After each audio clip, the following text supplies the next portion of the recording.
Hey Riverside, Zach here.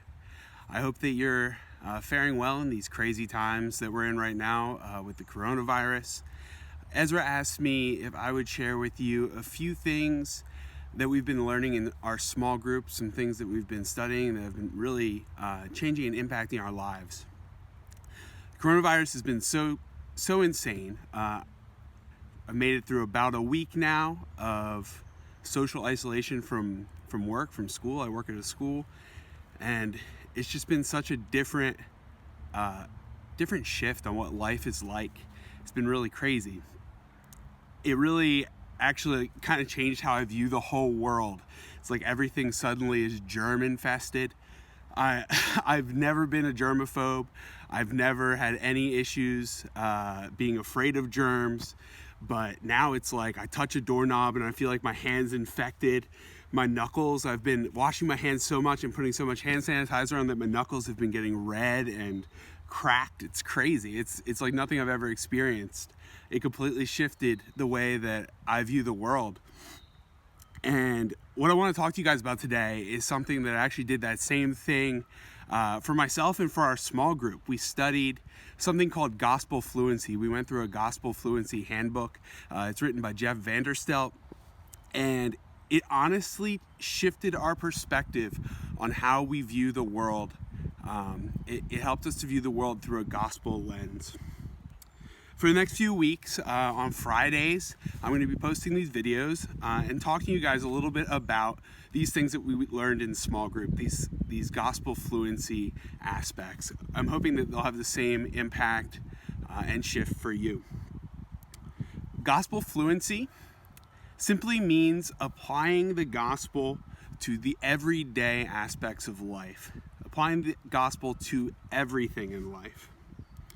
The best analogy I've heard about gospel fluency is kind of correlating it to language fluency. So when someone's first learning a language, right, they're kind of like stumbling over their words. Maybe you have to look things up in a book to translate to figure out exactly what you're trying to say. It's a little bit rocky at first. But as you become fluent in a language, you start to think in that language, you start to dream in that language. There doesn't have to be this kind of in-between situation. You have a circumstance and then you speak in that language. There's no in-between thought. That's the idea of gospel fluency too. The idea of being able to view everything in life directly through a gospel lens. So you don't have this translation phase in between, so that when something happens, you know how to respond to that according to the gospel and understand how what Jesus did speaks into every single situation in life. Speaking the truths of Jesus' life, Jesus' death, his resurrection, his present intercession to the Father, and his future return in how he will make everything new. If we're to grow up in maturity as believers, if we're to become like Christ, we have to learn to speak these truths of the gospel into the stuff of everyday life, for ourselves and for others. Growing up, I didn't view the gospel in this way. I wasn't taught to view the gospel in this way. When I thought of the gospel, when I thought of the good news of Jesus, I thought of that good news as Jesus died for my sins and rose again. If I believe in him, I, in the future, will be saved. So when I die, I will go to heaven and everything's good. I kind of viewed the gospel as a ticket to heaven, like a future insurance policy.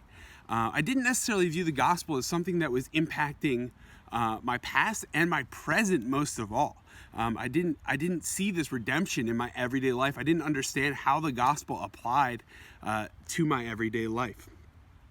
When the Apostle Paul is approaching the church in Ephesus as to how they are to grow spiritually, he said this to them. Let me just pull that up. So we're going to be in Ephesians 4, and we're going to go through verses 11 through 15 first.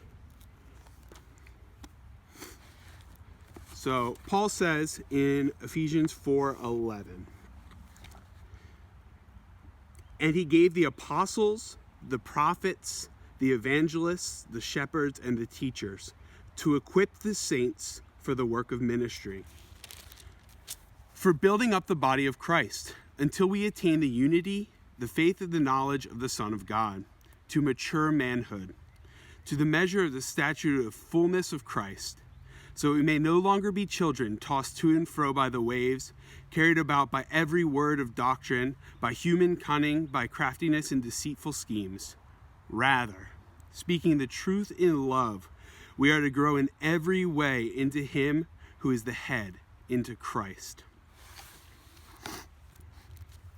In other words, the Apostle Paul is saying that the church should be growing up in maturity, and that we shouldn't settle for people remaining spiritual infants, spiritual children. But how are we supposed to do that? That's the question. Paul says that we are supposed to do it by speaking the truth in love. Too often we hear this phrase. This is such a common Christian phrase, right? We hear speaking the truth in love, and we think it means that we have to share a difficult word with a Christian brother or sister in a loving way, right? We think of it as something like, oh, dude, like I heard the way you were talking to your wife the other day. That just wasn't okay. And just having these like real conversations with people, that's what we think of when we hear speaking the truth in love. And although those conversations are super important, it's definitely important to keep our fellow believers accountable. I don't think this is what Paul is really saying here. This isn't the way that Paul is defining the truth.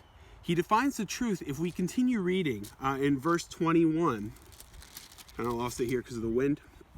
In verse 21 of chapter 4 of Ephesians, he says, assuming that you've heard about him being Jesus, and were taught in him, as the truth is in Jesus. The truth is in Jesus. So in other words, speaking the truth in love is speaking the truth of Jesus in ways that affect the everyday stuff of life. So this is helping people see the way that what Jesus did, what the gospel is impacting the everyday stuff of life. Too often we try to help people. People come to us with these situations, these problems in their life. Maybe they're having a struggle at work.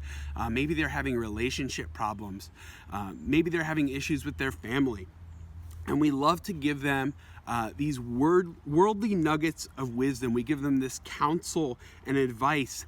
And it seems like good advice, and sometimes maybe it is, but a lot of times we fail to give them Jesus. And Jesus is the most important thing that we can be giving people. You see, it's kind of like this. If we're trying to point people to Jesus up here, they have all of their problems down here. Maybe they have work issues. Maybe they have issues with their sexuality, or maybe they're having issues in their marriage or relationships, right? And we give them advice. We commiserate with them. We tell them, oh, it's going to be okay because of this thing, or it's going to be okay because of this thing. We give them these solutions, these worldly solutions to these life problems. But a lot of times we're not pointing them to Jesus. You see, when we give them these solutions off to the side, these worldly solutions, we're giving them things that are ultimately going to fail them. But if we point them to Jesus, we are pointing them to something that will never fail them. We are pointing them to the God of the universe who loves them more than anything else in the world. So this is what we need to be doing. So in theory, that sounds all good. But what does that actually look like? And I think that's part of what Gospel Fluency really is. It's figuring out what does it look like to translate in a really quick way all of these things that are happening in our everyday life into how the gospel speaks into them, right? So I just wanted to give you an example of how we kind of applied this in small group. I'm not going to use names, but if you're in a small group, you know exactly who I'm talking about. So we have a guy in small group, right? He had a boss that was just terrible. She would demean him, not listen to anything he said. There was no logic. She would just kind of constantly grind him down, make him feel like he wasn't valuable, make him feel like what he was doing didn't matter. And she did this to all the people around him, not just him, but it was super hard to deal with. It was a really hard situation, and this was a situation that he's had to deal with for years. And at first he would come in and he would tell us these stories about his boss, and our first temptation, right, is to commiserate. Oh man, so sorry you're going through that. That must be so hard. Oh, she is such an evil person, and just like really talk her down, talk him up, justify his feelings. Like that's the instant response. It's really tempting to do that, right? And as we learned about gospel fluencies, we started to understand that the gospel not only applies to our future salvation, but is redeeming us here and now on this earth. It really shifted our perspective, right? And it helps us to point him to the truths of Jesus instead of trying to give him these earthly solutions in commiseration. We told him things like, Jesus loves her and he needs to love her too. We told him things like, even though she's acting unjustly, she's acting in a way that is not right, you need to remember that you too were acting in a way that wasn't right. And Jesus died and saved you anyway. He forgave you even though you were doing things that weren't right too. So we reminded him of some of these things, and then this transition kind of happened. We could see it happening in his heart. We could see it happening in his actions and how he viewed work, and we saw it in how in the ways that we were praying for him. Near the beginning, back when he first started having issues with his boss, we'd pray things like, Lord, please take him out of this situation. Please give him a new job. For years we prayed about this. But then we started to transition to, Lord, please use him. Use him to show her who you are and what you're like and the love that you have for her. And it gave him a renewed sense of purpose in the workplace. It helped him to make it through the everyday. And it really shifted not only his perspective, but our perspective in how we can be dealing with things at work. These are just a few examples of the things that we said to him. This is just one example of the way the gospel can apply to absolutely everything in life. There's so many different elements, so many different flavors and aspects of the gospel that you can kind of pick out and apply to a situation. And this is just one, right? So as a small group, we more and more started to see the ways that Christ's sacrifice was redeeming our situation, was redeeming our everyday. And it's really, it's been changing the way that we've been living. It's been changing the way we've been interacting with one another, and just changing the way that we're living our everyday lives, past, present, and future. So I really wanted to share that with you guys. I really wanted to show you just some of the stuff we started learning in small group. And I just kind of had a little bit of a challenge for you as you're going through this next week. In this coronavirus season of life, people are worried about a lot of things, right? The stock market's tanking. I know so many people that are really worried about either getting laid off, losing their job, or maybe they have to stay home because their work closed and they're not getting paid. They're like, how am I going to feed my family?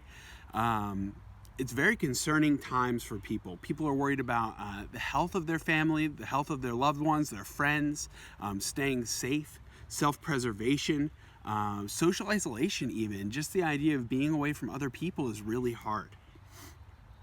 So I'm sure you've noticed on Facebook, and just my text messages are going off all day, right? People are constantly talking about what this situation's like. So here is my challenge for you.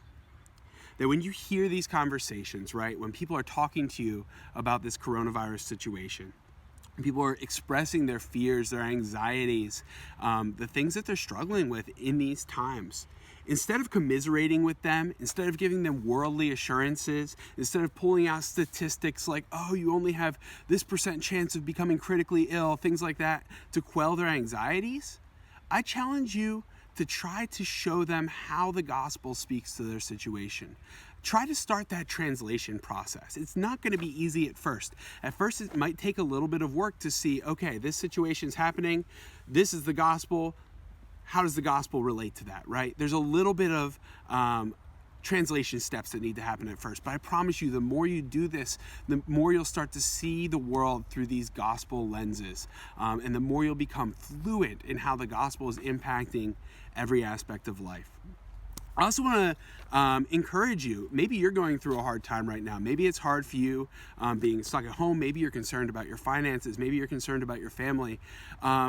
Just post in this Facebook feed below, right?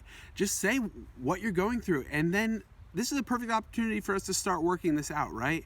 As a church family, speak the gospel into these situations. As people are posting below, just explain to them, help them to see how does what Jesus did impact their situation. I really encourage you to do both of these things. And I have so much more I want to share with you that we've been learning about Gospel Fluency in small group. I'm really excited to do so.